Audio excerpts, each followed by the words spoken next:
આગળ આપણે binary to octal, binary to decimal અને binary to hexa conversion method જોયેલી.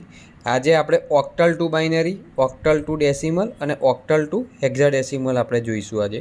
એમાં પહેલી મેથડ છે ઓક્ટલ ટુ બાઇનરી. ધારો કે આ કોઈ પ્રકારની રકમ આપેલી છે તમને કે ભાઈ 36 ઓક્ટલનું આપણે બાઇનરીમાં કન્વર્ઝેશન કરવાનું. તો આ સૌથી સહેલું છે.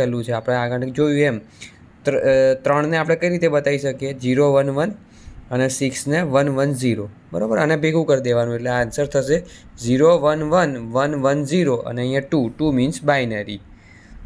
બરાબર છે. આ એકદમ ઇઝી મેથડ છે ઓક્ટલ ટુ બાઇનરી.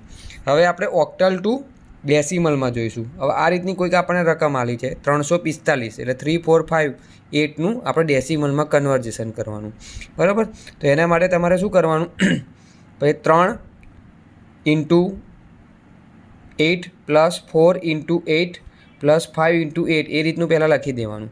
પછી પાછળથી તો કે 8 રેસ ટુ 0, 8 રેસ ટુ 1 અને 8 રેસ ટુ 2 એમાં આપણે આ રીતનું પહેલાં લખી દેવાનું. પછી 8 રેસ ટુ 2 એટલે ખબર છે કે ભાઈ 8નો વર્ગ શું થાય? 64 ઇન્ટુ 3 192 એ રીતે. આ 8 રેસ ટુ 1 એટલે 8 8 ચોક 32. 8 રેસ ટુ 0, છોકરાઓ અહીંયા ભૂલ કરે છે. 8 રેસ ટુ 0 ને 0 કન્સિડર કરે છે, પણ 8 રેસ ટુ 0 શું થશે? 1 થશે. બરાબર છે. એટલે 1 ઇન્ટુ 5 એટલે 5 થશે. એટલે આ 3 આપણે સરવાળો કરીએ એટલે 229 જવાબ આવે. આ એક મેથડ છે.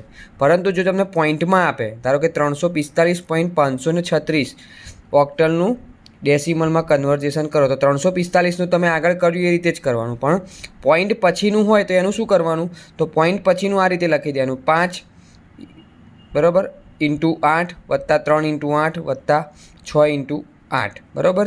અને આમ આ પહેલાંમાં આપણે શું કરતા હતા? ઊંધેથી લેતા હતા 0 1 2 આ રીતે. આમાં પોઈન્ટ પછીનું છે એટલે -1 -2 અને -3. બરાબર, એનું તમે મલ્ટિપ્લિકેશન કરશો તો એનો જવાબ આ રીતનો આવશે. બરાબર છે. 8 રેસ ટુ -1 છે એટલે તમારે કન્સિડર આ રીતે કરવાનું 1 ઇન્ટુ 8 રેસ ટુ 1 એ રીતે.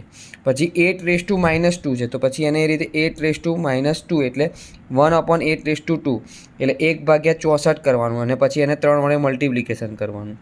બરાબર છે. એ રીતે 8 રેસ ટુ -3 હોય તો એને 1/8 રેસ ટુ 3 એટલે કન્સિડર કરીને પછી એને 6 વડે ગુણવાનું. બરાબર, અને પછી આન્સર આ રીતે આવશે.